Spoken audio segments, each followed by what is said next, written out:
Coba kita lihat di dalam Yohanes dulu ya. Yohanes 10, ini kata Yesus. Aku berkata kepadamu, sesungguhnya siapa yang masuk ke dalam kandang domba dan tidak melalui pintu, tetapi dengan memajak tembok, ia adalah pencuri dan perampok. Tetapi siapa yang masuk melalui pintu, ia adalah gembala domba. Untuk dia penjaga membuka pintu dan domba-domba mendengarkan suaranya, dan ia memanggil domba-dombanya masing-masing menurut namanya dan menututnya keluar.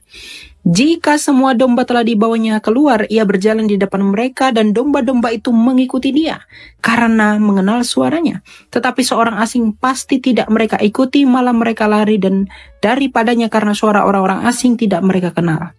Aku berkata kepadamu, akulah pintu ke domba-domba itu. Semua orang yang datang sebelum aku adalah pencuri dan perampok. Domba-domba itu tidak mendengarkan mereka. Akulah pintu, barang ini paling poin-poinnya. Akulah pintu, barang siapa masuk melalui aku, ia akan selamat dan ia akan masuk dan keluar menemukan padang rumput. Pencuri datang hanya untuk mencuri dan membunuh dan membinasakan. Aku datang supaya mereka mempunyai hidup dan mempunyai dalam kelimpahan. Jadi Tuhan Yesus berkata bahwa dialah pintu. Nah, sekarang kita lihat dalam Yohanes 8 ayat 24. Konsekuensi kalau tidak mengimani dia sebagai pintu, karena itu tadi aku berkata kepadamu, bahwa kamu akan mati dalam dosamu, sebab jikalau kamu tidak percaya bahwa akulah dia, kamu akan mati dalam dosamu. Kamu akan mati di dalam dosamu dan kamu tidak beroleh pembenaran kalau kamu tidak percaya bahwa dia adalah pintu yang olehnya kita menemukan padang rumput. Ilustrasinya begini, manusia itu, masalah dosa tadi ya, biar kamu jangan merasa bahwa orang berbuat baik itu tapi tidak percaya Yesus itu bisa masuk surga gini. Manusia, ini sekaligus menjawab klaim orang ateis nanti. Manusia itu punya dua hal bro, ya, manusia. Ini manusia. Di dalam dirinya dia punya dua, dalam kodratnya sebagai manusia dia punya dua hal. Dia punya perbuatan baik, perbuatan yang baik, tapi dia juga perbuatan jahat, perbuatan yang jahat. Katakanlah perbuatan baiknya itu segini, dan perbuatan jahatnya itu seupil. Bisakah kamu menutupi perbuatan jahatmu ini dengan perbuatan baik? Tidak bisa. Upah dari dosa menurut Roma 6 ayat 23a itu adalah maut. Jadi sekecil apapun dosamu, mautlah yang menjadi kedatanganmu. Ilustrasinya begini, kamu pergi kamu misalnya melanggar lalu lintas, lalu kamu dihadapkan kepada hakim. Tak lalu hakim berkata, benarkah saudara bahwa 1 minggu lalu kamu telah melanggar ketentuan lalu lintas? Benar yang mulia hakim, saya telah melanggar lalu lintas. Tapi jangan lupa, saya telah berbuat baik. Saya sudah kasih anak yatim makan selama ini. Saya sudah kasih mereka minum susu. Saya kasih uang orang kepada orang miskin. Menurutmu, apakah kamu akan dibebaskan dari sanksi akibat pelanggaran dan kesalahanmu itu? Karena perbuatan baikmu itu? Tidak. Tidak peduli bagaimanapun perbuatan baikmu, kesalahan tetaplah memperoleh ganjarannya. Dan dosa, ganjarannya adalah maut. Jadi sekecil apapun dosamu, maut tetap harus kamu bayar. Di samping perbuatan baikmu yang segudang itu. Jadi perbuatanmu yang baik ini tidak bisa menutupi pelanggaranmu. Itulah kasih Tuhan, Allah yang adalah kasih, dan Allah yang adalah adil, itu hanya kamu temukan di dalam Kristus. Hanya di dalam Kristus. Dia saleh sekali, baik sekali menolong, ya. Dia beri saya rumahnya gratis, baik sekali dia. Dia pergi ke sana kemari, dia beliin baju baru apa segala macam. Tapi dia pernah bunuh orang, atau dia pernah ngejek orang, dosa. Perbuatan baiknya tidak akan menutupi ini. Perbuatan oke lah. Tidak mungkin Tuhan mengupahi dia sorga atas perbuatan baiknya. Tetapi Tuhan tidak menghukum dia atas perbuatan jahatnya. Itu tidak adil. Nah, di dalam Kristus, kenapa hanya Kristus yang menjadi solusi? Karena di dalam Kristus kita dikuduskan. Kematian Kristus, coba kita lihat di dalam Ibrani ya. Ibrani 9 ayat 22. Dan hampir segala sesuatu disucikan menurut hukum Taurat dengan darah. Dan tanpa penumpahan darah tidak ada pengampunan. Karena darah itu simbol nyawa. Nah, kematian Kristus di kayu salib itu adalah dia yang tak berdosa itu menanggungkan kesalahan yang seharusnya kita tanggungkan.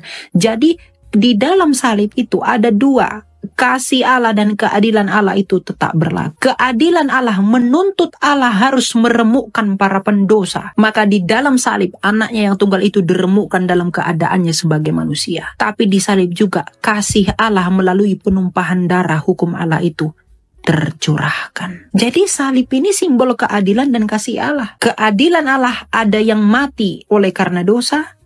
Kasih Allah ada yang selamat oleh karena iman kepada Dia akibat kematiannya.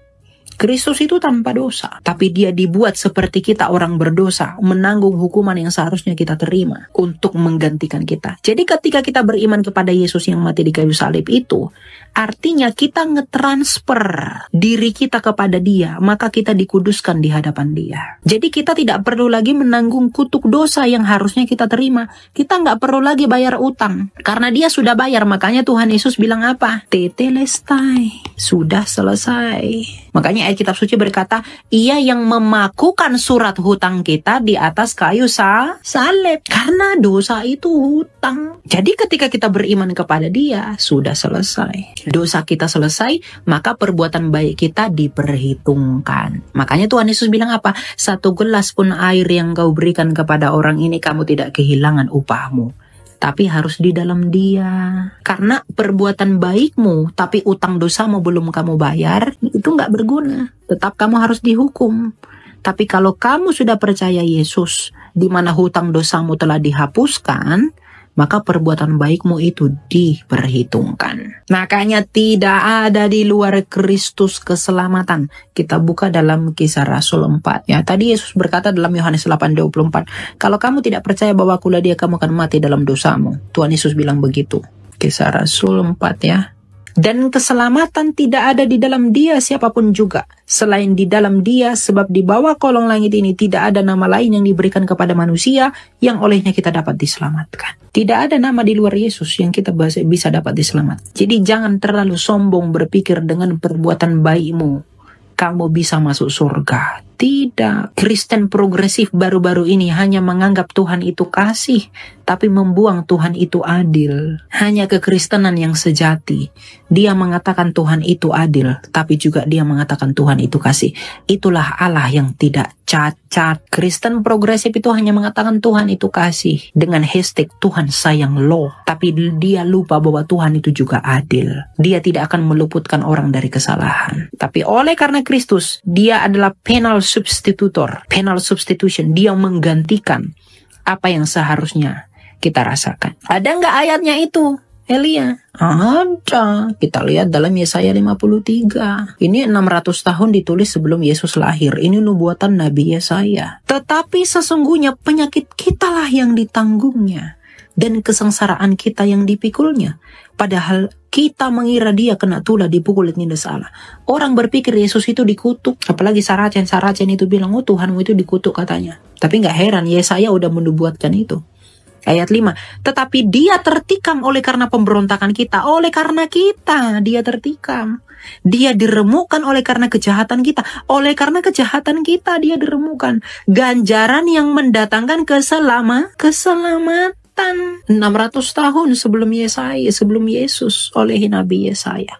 Bagi kita ditimpakan kepadanya, dan oleh bilur-bilurnya kita menjadi sembuh. Kita sekalian sesat seperti domba, masing-masing kita mengambil jalannya sendiri. Tetapi Tuhan telah menimpakan kepadanya kejahatan kita sekalian. Jadi banyaknya agama, banyaknya kepercayaan, banyaknya berhala-berhala lain dan lain-lain. Itu karena masing-masing kita mengambil jalannya sendiri. Ada yang menganggap batu itu Tuhan, ada yang menganggap dewa ini, ada yang menganggap dewa itu, ada yang menganggap inilah hebat, itulah. Karena kita masing-masing mengambil jalannya sendiri. Karena kita sesat seperti domba. Tetapi Tuhan telah menimpakan kepadanya kejahatan kita sekalian. Jadi jangan heran banyaknya kepercayaan, banyaknya apa segala macam di dunia itu karena keinginan manusia. Bukan oleh karena keinginan Tuhan. Tuhan kita itu tidak pernah cipta agama. Dia bawa kerajaan Allah. Coba kita lihat dalam Lukas 16 ayat 16. Tuhan Yesus itu bawa kerajaan, bukan bawa agama. Hukum Taurat dan kitab para nabi berlaku sampai kepada zaman Yohanes, dan sejak waktu itu kerajaan Allah diberitakan. Tuhan Yesus tidak bawa agama, dia bawa kerajaan. Kita tidak butuh agama, kita butuh kerajaan Allah dipulihkan di dunia ini untuk melawan kerajaan maut dan kerajaan dunia ini. Itu alasannya, ya. Jadi sebaik apapun orang, dia tidak bisa diselamatkan kalau dia tidak mau percaya sama Yesus. Karena hanya melalui Yesuslah kita dibenarkan dan dikuduskan melalui kematiannya yang menggantikan ganjaran yang seharusnya kita terima, yaitu kematian kekal. Dia yang mati dalam keadaannya sebagai manusia telah menggantikan hukuman yang seharusnya kita terima. Maka kalau kamu tidak percaya dia, artinya kamu tanggung sendiri akibat perbuatan dosamu, yaitu mati di neraka. Tapi kalau kamu mau percaya Yesus, kamu percaya dan beriman bahwa dia telah menggantikan hukuman yang seharusnya kamu terima, maka perbuatan baikmu itu akan diupahi oleh mahkota kemuliaan yang akan kamu peroleh. Gitu ya.